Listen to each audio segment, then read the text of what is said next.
Welcome to Daggercast. I'm your host, Lindsay Charles, and I'm here in my office trying not to show you the mess in my armchair. It was terrible. It's terrible to look at it.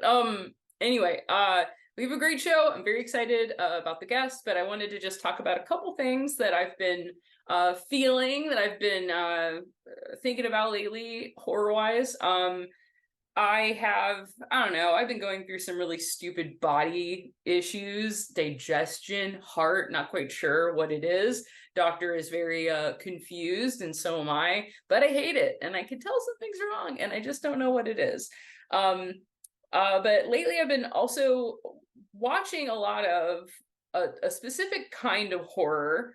And it's kind of like like motherhood horror, or like the birthing body horror.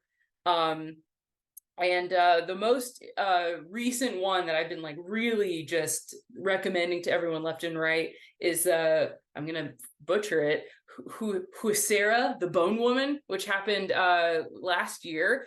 It is a Spanish language movie. I think it was filmed in Mexico. It is really amazing. It has to do with, like, you know, like there's the sounds of bone cracking, and it really viscerally like made me aware of when I was pregnant.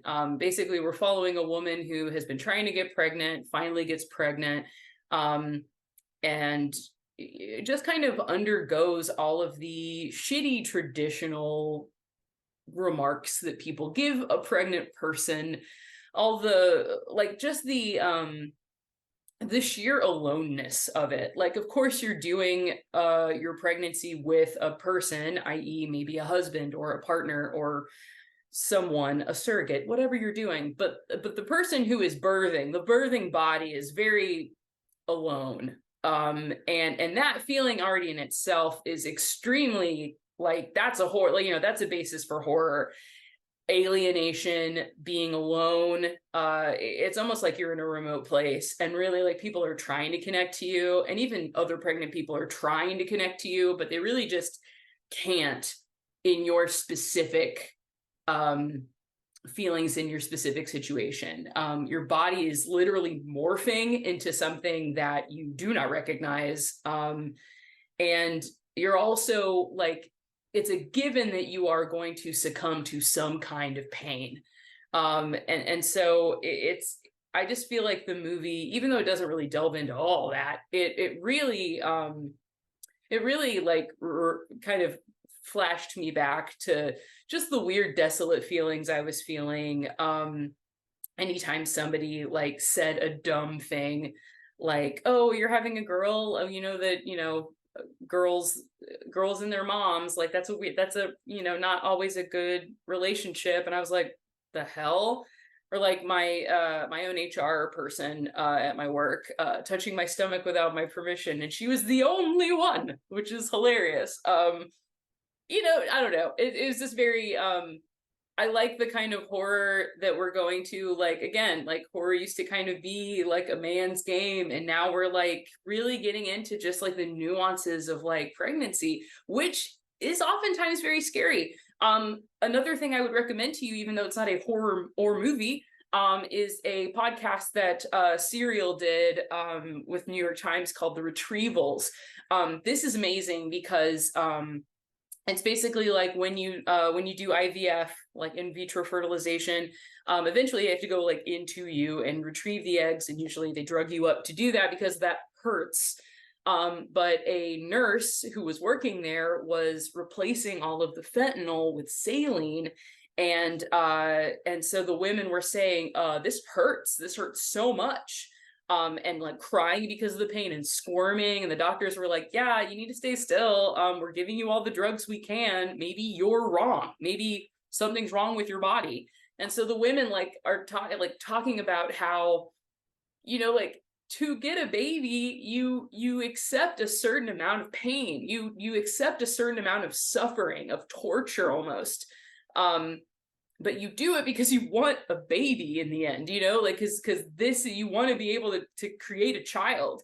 And literally people around you are saying there's something wrong with you, like, you're not experiencing the right way, like like there's something wrong with your body, which is literally like, that's horror to me. And literally listening to the retrievals and listening to these women's stories was like very borderline horror. A lot of women were like responding and like, you know, calling the line and saying, this is triggering. And it really is. Like it's IVF is not, it's expensive and it is hard, and you will be hurt. Like you're already emotionally hurt that you can't freaking have a baby on your own, you know? Like I almost went down that path and it really sucked.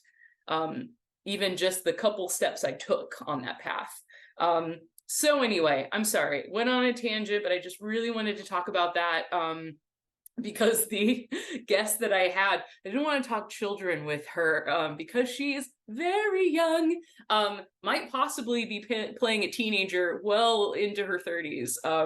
I did a great interview with the wonderful Maisie Merlock. She's an actress. She has been in various TV shows we can't really or don't want to name because the current strikes have affected something as lowly as this little podunk show. But she's been in plenty of TV. She is most recently in a movie that is coming out soon called Black Mold. It's making the festival rounds, as well as Departing Seniors, our favorite little movie, which is playing at a fest in UK this month, I believe. We're so excited, and it's so cool to talk to yet another person who is a part of Departing Seniors. We just are so excited for that film. Daggercast has its name all over it, and we're just like really just happy we get to be in the mix and a part of it, and happy that Maisie wanted to sit and chat with me. So here is my lovely interview with Miss Maisie Merlock.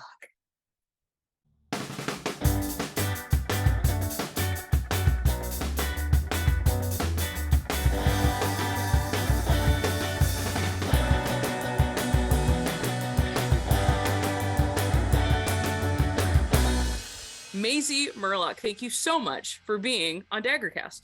Well, thank you for having me. Yeah, absolutely. I am I don't know, I feel like the movie Departing Seniors really has given us quite a gift. Yes. And I haven't even been, like, it's not even been world premiered yet. Like I'm super pumped and excited, and glad that you wanted to be on the podcast. We are very humble and small and literally doing this from our houses, so we appreciate it. Well, thank you. Yeah, I'm really excited about Departing Seniors. It's having its world premiere this month in London, which is amazing. And what's really funny is that I feel like my two recent indie films, both horror, are following each other. Yeah. Because they both went to the market at Cannes in France. One, Departing Seniors, was one of only like 7 films selected for the Fantastic Pavilion to be screened there for, you know, distribution and all that sort of stuff. And now they're both going to screen at Panic Fest in London, which is really cool. And can't wait till they have their, you know, more things here so that I can see Departing Seniors when it comes to the US. Awesome. Yeah, I know that whole like distribution and all that is very complicated. But yeah, we are also just on pins and needles. The second I know I can buy that from wherever, I will. Oh, same.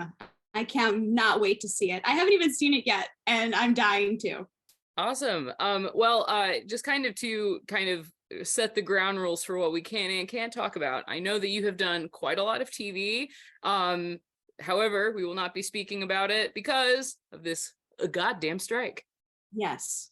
Yeah. And that's why I'm excited to be able to talk about indie films who are entirely independently funded, and also to be like, yay for films who are listening to the writers and to the actors unions for what we need and making the change that needs to be made. So absolutely, there is a lot. I have a lot of friends who are from Chicago that have done lots of films and lots of TV shows who are, you know, barely making enough to even hit the union's health insurance. Very few people are able to make that, and it's really, really unfortunate. Yeah, it really is. And to know, you know, I also was once upon a time theater graduate that wanted to move to Chicago to do theater, and then just kind of got, I don't know, roped into playing the role of front person in a band. So then I did less. I do, perform every now and again, but I remember telling my mom when I graduated high school, like, oh, I just want to be an actress and I'm just going to go to like New York or something. And mom was like, absolutely not. You will go to college and accrue a bunch of debt. And that sure happened. But it's kind of, sometimes I think of like another dimension of me is somewhere like hoofing it and really like having the same struggles. And so I really feel very like close to it, especially because I have a lot of, I just have so many friends that do it more stage, but a lot of people in film, a lot of people who move to LA who are, trying it there too. And my goodness, it's rough. And I feel like a lot of people don't understand that, sure, Billy Porter is losing his house and that is very sad. But it's not just the household names that are getting hurt. It's like, just the normal everyday people who are in normal everyday TV shows where they need a lot of victim-like characters and such. Yeah. It affects everyone in a certain way. And I feel that it especially affects like the working class actors, people who are doing great work, but aren't maybe as recognized and are maybe building there and won't be able to unless things are, there's better contracts, better agreements. So agreed. Yeah. Well, great. Well, so this is back to you having multiple horror thriller movies in the air at the same time. I read a little bit about, I know the gist of Departing Seniors, but I did read a little bit about Black Mold, which was the other one. Yeah. So I was going to ask, so you play kind of the younger version of the main character. Yes. And just to kind of get it for the listeners, from what it seems to me, it seems like it's actually it's funny because I have so many friends that do this, but go to old places that are like dilapidated and abandoned and take pictures there. But it seems as though maybe she, instead of coming across cool stuff, she runs into her own trauma from the past. So it stands to, I'm assuming that you are the one experiencing that trauma. So we probably flash back and see you experiencing that. How was that? I really haven't had the chance to talk to many people who actually have to do horror scenes. And so I just kind of wanted to get your feel on that. Well, you were right on the money. You guessed that absolutely correctly. Yes. It's a very interesting story, and I do play the younger version of the lead, and it goes back to, it's a really cool, thoughtful, gritty kind of horror film. It's beautifully shot. The story is amazing. And so I am and what's really cool is you don't quite know what's real, what's a dream. It's very interesting. And so my scenes are flashbacks to when Brooke, the main character, is experiencing the loss of her father, and it becomes very twisted. There's some turns in that, and it was very intense because it was like for 13-hour days it was crying and screaming and crying and screaming and crying and screaming, which credit to the director, John Pata, because he really made an awesome environment for me to feel open and vulnerable enough to, like, safe enough to do all of that all day long. But yeah, it was fun in the odd way that crying for 13 hours is fun. Wow. For just the actor of going through that story, but it was pretty intense. Wow, I can only imagine. Crying for 13 hours. Now I have done when I started working like in an office, there was always like I don't know, sometimes it would get really stressful in the company in general, and we would always like share with each other like articles of like, hey, if you need to cry in the bathroom, here are things you can do to make it look like you're not. Like, like, I don't know, at hour 13 is makeup being like, oh good lord, you're too puffy. Like, do you like what happens there? Oh gosh. Well, at that point, at the end of it, the puffiness helps to this like to be because of being that sad and traumatized and Mm-hmm. not to give too much away because it's a big point in Sure. kind of the twists and things. But you there was no it's like you touch up makeup a little bit, you wipe the snot that's dripping off of the edge of your nose to reset to do that take again. Mm-hmm. uh, but not too much. Again, in that film I played 14, so there wasn't much makeup or mascara or anything that needed to be cleaned up. That Mm-hmm. was kind of nice. um yeah. That's interesting. Yeah, I was almost like imagining like somebody like icing your face up so that it was Oh, like keep it in place. Like, oh yeah. because I always feel like when I look in the mirror after crying a bunch, I'm like, oh good lord, like Oh how yeah. do I even like Yeah. stop this? Oh, exactly. Yeah. But that fed into the continuation of the scene. So luckily I did not have to ice my face, but I definitely took a long nap after that film day. Cool. And we did talk about this a little bit before we were recording, but you are obviously like playing younger actor. Like you're an actor in your early 20s that is playing kind of younger. Um how does that like I don't know. You made it seem like it was a very, very positive. Is there like, I don't know, like how does that feel? How do you walk around in the world of film, like kind of like, is it just kind of like, yes, I know, and this is how I'm going to market it? Or yeah, I don't know. Your thoughts. My thoughts. To me, it makes so much sense to market myself as like high school age, 14 to 18, because that is just how I look and it makes sense. And I also have a very youthful spirit, I would say. I agree. Um, yeah, thank you. One of the hard things though is like trying to remember back, like, I don't know, like 8 years of like, what was I like 8 years ago? To remember certain things of like, okay, what was my attitude towards authority figures and my parents and the world? And of course, that changes depending what character you're playing. Absolutely. The general idea of at what age do you think you know everything or are trying new things, or this obsession is all you're thinking about, or you're thinking about independence only. And it's kind of understanding what those different age ranges mean. And it's kind of odd with auditions toggling through of going from 14 to 18 to 16, but understanding, just remembering. What's kind of great of being older and looking younger is that you also have the outward perspective that can inform how you play it rather than just being inside it and not quite understanding all of it. I get the perk of hindsight when playing younger characters. Yeah. Oh, that makes, yeah, exactly. No, that's very smart. Cause yeah, I feel like, I don't know, me as an 11-year-old, like I had a different life than a lot of other people. I was pretty much this tall when I was 11.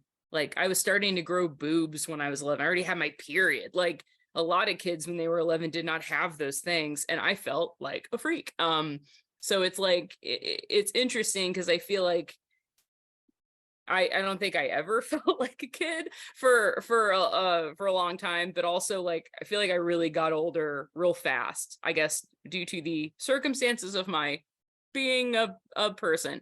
But there were always like as a teenager, yes, like you are just a flurry of thoughts and feelings that you don't know where to put. Yeah, authority is just great. Like, you don't know how you feel about it, and then you're angry suddenly. Like I feel like being a teenager was very interesting to me compared to hindsight, when I can look at my mom and say, Jesus Christ, I was terrible to you, like I'm so sorry. And she's like, good God, like I was waiting for you to just say it out loud. I appreciate it. And that's kind of like where we had to be. So yeah, I think playing a teenager would almost be like flashbacks for me. So kind of interesting and cool, like that. that you, I don't know, you're obviously carrying it in a very I don't know, you really said that with a lot of poise that I would not like, I don't know, that is obviously of someone older than what you play. So that's really, I don't know, that's very interesting, because yeah, playing a teenager, whatever your background is, I think is it's wild. And yes, you need to have kind of a youthful spirit to kind of at least show it on the, to at least show it, and then the emotions and the complications come later with actually working through the script and the director and whatnot. So that's awesome. Yeah, really cool. So let's I definitely want to talk about young you, because you we always ask people in an email before you come on, like, what influences you, and your influence is, I have to say, the most different one I've ever seen. Most people were like, were like the classics, Texas Chainsaw, Freddy Krueger, and you said Svengoolie, which Yes. icon, what an icon. Yes. But also you mentioned the black and whites, which I was like, oh my goodness. This is literally like exactly how I was. My grandmother liked the old stuff, and if I saw the old stuff, I really was into 50s musicals when I was a kid, because that's what we all enjoyed. But you mentioned Abbott and Costello Meet Frankenstein, so please tell me just like young you and loving this film. Okay, so very much super close to my grandparents. Nice. We grew up watching like I Love Lucy and the Andy Griffith Show and the Bud Abbott Costello TV show. And this film was something that we would always watch as a family.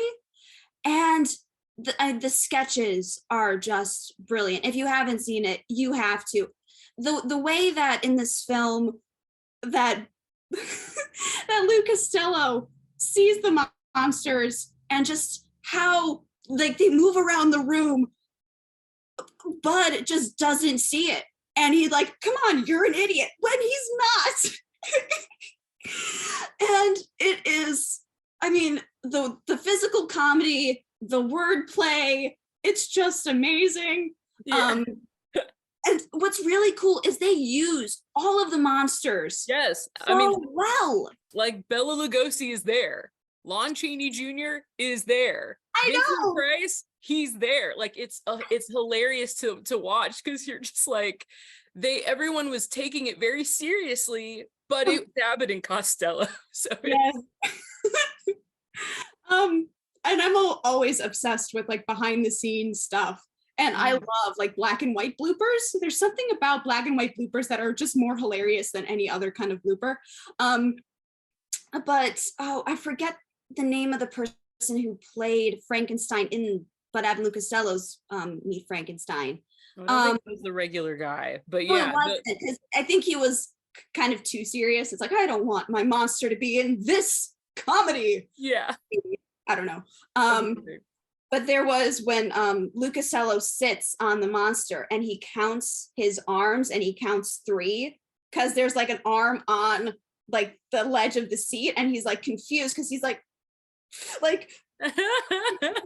3, and realizing he's just sat on the monster and not a chair, and how the gentleman who was playing Frankenstein couldn't keep it together. Like he kept cracking up while they were filming that. It's like I would not be able to hold it together.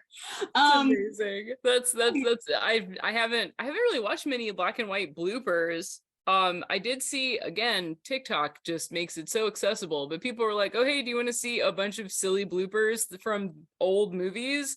And then they just supercut them, and I'm just like, oh, like, I want them, I want to, give me more. Yes. And that's amazing. Yeah, that film is something that we all love. It's so quotable, and it's just it brings all of the best of the classics together. So that one is just, I mean, they have like a whole series, like that was their first, in like the Bud Abbott and Lou Costello Meet the Monsters, but that one is just my absolute favorite. That's amazing. And then you also mentioned Them, um, Yes. which is what I guess what drew you to that one? So that was a movie that my grandma told me a story about. Ooh. She was a child and she went to the theater to see that movie. And she was so scared that she hid behind the seat in front of her. Oh. But after that, it became like her favorite black and white horror film. And honestly, we watched it back and we had a movie night. And I love practical effects. I'm a huge fan of the Muppets. And that's what I love about like the black and white horror. You can see the practical effects in action. These practical effects, with it being black and white, are incredibly seamless because the premise is essentially about how there are these giant killer ants who mutated because on an atomic bomb crash site because of the radiation. You know, a typical day. But how they did like the enlarged ants and incorporated them into the scenes, it looked so real, but blended into black and white. It still had that effect of a really good film, a really good horror film, even from way back then. Because of course with Svengoolie, you see some goofy, campy ones, and it's like, ha ha ha, you laugh it off. But that one was actually, to me, I think stands the test of time in that way, that it's still suspenseful, it's still thoughtful, it can still be scary. Yeah, it really has everything you need. Like it had like I watched like, to refresh my memory, I watched like the trailer and it was just very like, you need to understand what's going on here. Like, a bunch of men in a room like being like something is wrong, and the way they talked and stuff. It was very like serious, and it is it's so sweet that like your grandmother was like, I was that scared, because I think right now we all would be like, that's ridiculous, grandma, but back then I'm sure that it was like running out of the cinema, not like not like The Exorcist people fainting and freaking the hell out, but like behind the seat, just like, oh, I don't know about this. Like, I think that's sweet, that's so awesome. And it's I don't know, to me, like family is super important, and I feel like when your family is like inspiring you to like watch movies together and then you can like quote them constantly, like to me that's what my own family does with different movies. So that's awesome, and it was cool to see where you were coming from. You also mentioned a movie that I completely missed, which is hilarious because it's got every actor in it, like every actor under the sun. You talked about Morgan, which is like blew my mind, only because that was an Anna Taylor-Joy movie that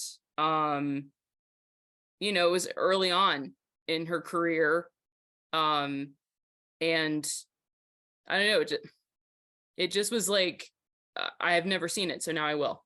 Yeah, it was something, again, bringing it back to family, something that my dad watched and is like, oh, you would have been really cool as the Morgan character in this film, because my dad is always like, I wondered, because I was very like, you mentioned Blair Witch, I was like, I can see her in all of these. Like, I wonder if it was and again, like what I like to talk about in horror is that we use horror to kind of hold a mirror, to like put ourselves in those situations and see ourselves as, what would I do in that situation? Like, how would I do that? Like, and I feel like maybe that's kind of, as an actress, you kind of were like, oh, these are the roles I would play. And I feel like I would kick ass at that. So yeah, that was definitely Morgan, because it's definitely more of like a psychological thriller. It's chilling. There's like a sci-fi-ish element, because Anya Taylor, like the Morgan, Anya Taylor-Joy's character is like not quite human. It's like a government program that of course goes awry, and she's like powerful and almost like cold, almost human. It was really just, I really enjoyed the movie. I thought it was really interesting. I think it's a perfect role for her, because that's kind of what she gives off. And now that we know that, but it was so early in her career, and it was very interesting that someone already saw that, because really all we had from her and that movie was out in 2016, and The Witch happened in 2015. So like we didn't know who the hell she was until The Witch, and then this movie comes out the next year, and it's just like, whoa. Like I just thought that was very interesting that already somebody was like, that lady's gonna, she just look at her, she's, I know. And she was really good in that film. She was, even, you know, this the quietness, the power in her stillness of her performance. It was, I love that film. I have to watch it again. I feel like whenever I talk about movies, like my rewatch list just gets longer. I love it. Oh, that's awesome. Oh yeah. I just recently watched, and this is not a horror movie, but my like comfort rewatch movie is Michael Clayton of all movies. For some odd reason, I think Tilda Swinton's performance in that is insane, and I think George Clooney like should have gotten an Oscar too. Everybody's just so on it, and yet like I don't know, it's so atmospheric. It's so like dark and like I don't know, law firms doing crazy sneaky stuff. Like I don't know. I thought it was really interesting enough that I'm like, I'm tired. Let's put on Michael Clayton. Like yeah. Stupid. I don't know. Mine is the Blues Brothers. So hey. Yeah. You are like you are like based in Chicago, yeah? Yes, I actually I recently located to Los Angeles as well. So I work back and forth between them. So yeah, life changed. But yeah, I'm both Chicago based and now Los Angeles based. So. Okay, I'm gonna ask the same question. What is the lack of seasons thumbs up or is it thumbs down? The lack of what? Oh, seasons. This is the first time I am spending summer and fall in Los Angeles, because for pilot season, it's normally spring. Mm-hmm. There's nothing in the world that can beat a Midwest autumn. Mm-hmm. Mm-hmm. Nothing at all. It's my favorite season. I'm going to miss it. But yeah, I mean, I do love seasons, but it's kind of nice to have pretty reliable sunshine. Cool. So it's like, it's a toss-up, I would say. Well, I went to LA in December and it was like, I don't know, it was like a nice 60s, high 50s, not bad at all. I was like, sweater weather, this is great. Yeah. And I knew how to dress for that, but LA people don't know how to dress for 50s weather. And that was hilarious to watch. I literally watched somebody in denim cutoffs and a down jacket and was like, honey, no. Like, it was hilarious to watch people be like, oh, this is how you dress for winter. And it was like watching, like if I'd have seen that in Chicago, I'd be like, you have like, are you in the middle of spring cleaning? Like, are you like, you moving your wardrobe over and you just don't have all the clothes? Like, it was hilarious. Yeah, I had an instance of that when there was someone I knew earlier when we were like for pilot season and it was like 50s, 60s. So we're just in long sleeves and it's, oh, this is great. This is like at home. And someone that we were meeting came wrapped in a blanket and she was like, oh, it's a shawl. It's like, that looks like your throw blanket that would be on your couch. That's so silly. Oh my gosh. But again, it's going to be me in like the 80 degree weather being dying. Being like, how do I dress? Right, this is beautiful. And I'm like, I'm literally dying. So they have one extreme, I have the other. Sure. We'll call it pretty even. Well, cool. Well, it's great that Departing Seniors was filmed in Chicago. Tell me a little bit about that experience. It seemed really cool. And also like the cast seems like diverse. As much as I love what you have chosen as films, a lot of them are very white. So I'm wondering, like, are you seeing in the movies that you've kind of been doing, are you seeing more diversity and are you seeing people be a little bit more sensitive to that? Because a lot of times we talk about how like horror was designed for one kind of person for a long time. And then as more people were able to say, I see me in horror too, like I want to make horror that reflects my experience. Are you seeing that kind of showing itself in the casting room or in the, in film? Yeah, definitely for the projects that I see, not so much now with of course in the strike and everything, but sure. Auditions, seeing what stories are being made out there. There's definitely a lot more voices being heard, a lot more places being given to people that, you know, damn well deserve those places. And I do, of course, I love the black and white and the classics, but again, I love it because it's family, but also Exactly. like family watching it together as Svengoolie is like a Chicago staple, but Yes. it's also, I like it because I recognize it is a point in history, and now that we've moved from there to where we are now, and especially with departing seniors, and from the crew to the cast, there were so many people, different backgrounds coming together, passionate about telling this story, and it was just amazing to be a part of, because everyone was so excited to show up every day and make this movie that we were making, and it was just wonderful to be a part of that. That's wonderful. And yeah, and that's kind of another thing we, you know, that gets talked about is that, yeah, you can still love the things you loved back in the day. Like, you can still love those things while still looking forward. Like, I think my number one favorite movie, I think it's still Singing in the Rain.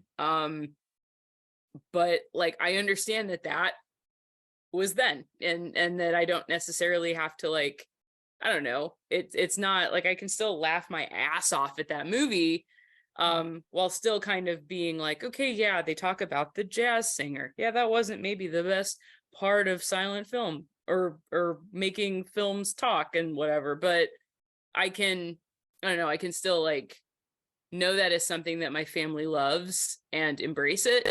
And it's great. Like, I don't know, I don't get to be much on crews of films, but it's good to know that people are trying to listen to other stories, because yeah, I feel like that's the only way that we can go.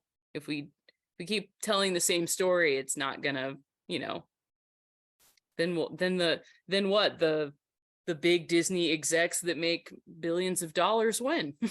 Yeah, and the what's beautiful about film is that if you've told the story, you can always go back and watch it. Yeah. But now we make new stories and we move forward, and we can understand like the place that each film and each thing has in this, you know, this timeline that we're making as we're moving forward. Yeah, and also like a lot of films, you know, we have held high as you know, examples of wonderful film, and some of them, you know, some of them are like, okay, we have problems with these now. Well, we don't have to watch them, honestly. And then all the films that we forgot about and didn't really like promote because the studio thought, nobody cares. The male character is, you know, the main character is a black guy. Like, we can shove this so far away. Now we can play them. Now we can actually like show them in theaters and put them on TV and stuff. So, yeah, I feel like there's ways to move forward with old stuff. Like, I think. All right, I cannot stop this interview without bringing up that not only did you sit in front of your nunchucks, but there's a video on there's two of them. There's two sets, because of course you have to have two sets, like one for each hand. I saw your demo reel where it was like nunchucks, and then I was like, oh Jesus Christ. Like, I was like, I do not want to be in an alley against you trying to get your wallet when you got some nunchucks. I know. Yeah. I've always loved. How'd you get into this? Please explain. Okay. So my parents were black belts in Taekwondo. And when we were little, like before they had kids, and when we were little, they ran their own martial arts school, gave it up because they had to focus on kids. So I always had an appreciation for martial arts, and they would show me like correct form and things like that. And about 3 years ago, I was more interested in finding a place where I could do weapons and things like that. So I found a place called Bushido Association near where I live in Chicago, and went there for 3 years, and that's when I found nunchucks and really took a shine to them. They just became my favorite thing, and yeah, I've been doing them ever since. That's amazing. How long has it been? Is just a few years, or how long have you nunchucked? Years, yeah, about 3 years I've been nunchucking. That's amazing. Yeah, you were lightning fast. I mean, this is public knowledge. Y'all can go to her IMDb right now and go watch this video. You should do that. Stop listening to this and go do that. She also does a mean Scottish accent. It's pretty good. Thank you. Thank you so much. I love period pieces and I love dialects. It's one of my other hobbies. Yeah. I love it. Or is there other ones that you're good at specifically, or? I would say British is one that I'm very good at. I would love to be a part of any kind of period piece, and RP is one of the ones that is asked for a lot. So, and Irish. I love my Irish accent. I'm actually part Irish, and my favorite, one of my favorite actresses is Saoirse Ronan, and I take a lot of inspiration from her with how she changes her accents. So yeah. Amazing. I love it. That's it's funny. I feel like you're better at the British and Irish than like when a British person tries to do an American accent. Yeah, I can hear that straight up and it makes me so mad. Like when they make Benedict Cumberbatch do everything, I'm like, okay, I can't believe that you're a Southern man. I just can't, because I know you are. Like, I know you're British. You're a little British boy. Yeah, dialects are hard. It does take a while to pick one up. So anyone who has like the courage to try, I mean, good on them. That's wonderful. Yeah, I completely agree with that. Well, man, thank you so much. I very much appreciate you being with us, Maisie Merlock. Is that your real name? Yes, it is. Yes, it is. Amazing. Like it was basically blessed by my parents. Yeah, right. Thanks, your parents. They knew you were gonna be an actress. That's an actress name. Yeah, I can't even like what else would that be? If you wanted to be like a wizard, you could always change it. I think Maisie Merlock sounds like a character I would have created in D&D. So it's amazing. Well, thank you so much for being with us. We are very excited about your movies coming out. I cannot wait to watch them. Please I don't know, keep us updated, and maybe we will have you back to talk about, I don't know, more crap that you'll be in, because I bet you'll be in so much more once we figure out this strike. And also after these movies premiere, and then maybe we can talk a little bit more about the details. Yes. So then I don't have to worry about spoilers, because I'd be so excited to tell you. Amazing. Yes, I would love to know maybe some more like bloopers or back behind the scenes stuff. That would be really cool. There was fun stuff. Awesome. Well, thank you so much. Thank you so much.